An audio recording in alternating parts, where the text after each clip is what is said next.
Alors, bien sûr, il va de soi que le bonheur, tout le monde y aspire et depuis toujours. Épicure disait par exemple, n'est-ce pas, que est inutile toute philosophie qui exigerait de nous 1 heure de travail si elle n'amenait pas quelque part au bonheur. C'est-à-dire qu'en gros, le but de la philosophie, pour aller très vite, n'est-ce pas, c'est quand même de trouver une conception de la vie bonne, une conception du bonheur. Mais c'est le point très important, on va jouer un peu comme pour la liberté à la manière de Benjamin Constant, entre la liberté des anciens et la liberté des modernes, on va jouer entre le bonheur des anciens et le bonheur des modernes.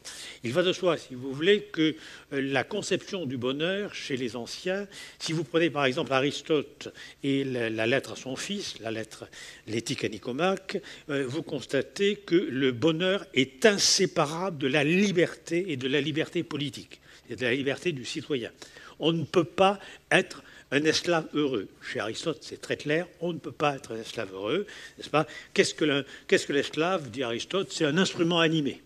C'est un instrument animé. Bon, grande question aujourd'hui, est-ce que nous sommes autre chose parfois que des instruments animés? Mais je laisse cette question pour tout à l'heure. Bon. Autre chose, n'est-ce pas? Il va de soi chez, on va dire les anciens, pour faire très vite, n'est-ce pas? Chez les philosophes antiques, il va de soi que cette liberté n'est pas simplement la liberté de se mouvoir ou la liberté de jouir de ses biens, n'est-ce pas, la liberté domestique, pour aller très vite, la liberté économique. Cette liberté, elle est inséparable, n'est-ce pas, du devoir et du droit de participer aux décisions de la cité qui me concerne, et donc elle est une liberté politique. On y reviendra parce que c'est un point essentiel. Il n'y a pas de liberté qui soit dissociable, n'est-ce pas, de sa nature et de sa qualité politique. Cette liberté politique, bien évidemment, n'est-ce pas, elle présuppose la dignité. Elle présuppose la dignité du citoyen. Et là encore, n'est-ce pas, il n'y a pas de liberté, il n'y a pas de dignité si on est pris dans une logique pure et simple des affaires, dans une logique pure et simple de l'économie. N'est-ce pas? Au point, par exemple, très, très étonnant, au point que Aristote dit les artisans, les commerçants ne peuvent pas vraiment être libres parce qu'ils sont intéressés.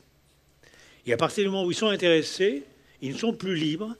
Et à partir de ce moment-là, n'est-ce pas, ils ne peuvent pas être heureux. Ils peuvent faire des affaires, ils peuvent faire des bénéfices, mais ils ne peuvent pas être heureux, eu égard, encore une fois, à cette définition que donne Aristote du bonheur en tant qu'il est consubstantiel, n'est-ce pas, à la liberté politique et à la dignité citoyenne. Autre chose beaucoup plus étonnante, mais tout ça, ce n'est pas simplement des références philosophiques, parce que vous pouvez les trouver dans tous les manuels, bien sûr, c'est sans intérêt, c'est pas ça, c'est pour essayer de nous faire réfléchir, si vous voulez, réfléchir à ce qu'il en est aujourd'hui de notre situation. De la même manière, nous dit, si vous voulez, Aristote, il faut, pour pouvoir être libre, heureux et digne, vous avez compris que les 3 mots vont ensemble, n'est-ce pas, il faut la reconnaissance des autres, c'est-à-dire des semblables. Alors, par exemple, c'est ce que remarque Hannah Arendt, le tyran ne peut pas être libre. Pour une raison relativement simple, le tyran ne peut pas être libre puisqu'il n'a pas de semblable dont il peut attendre la reconnaissance et auquel il peut donner la reconnaissance. Donc seule, vous voyez, seule une société des semblables, une société de l'égalité, mais pas de l'égalité conçue comme une espèce de grain de sable indéfiniment susceptible les uns aux autres, pas une égalité qui est une espèce de rabotage des comportements pour les aplatir au même niveau, n'est-ce pas? Même pas une égalité, si vous voulez, de conditions, une égalité même de naissance, mais une égalité de droit politique. Et le point est extrêmement important, eh bien, suppose aussi que l'on ait suffisamment de temps pour réfléchir à la finitude de la condition humaine.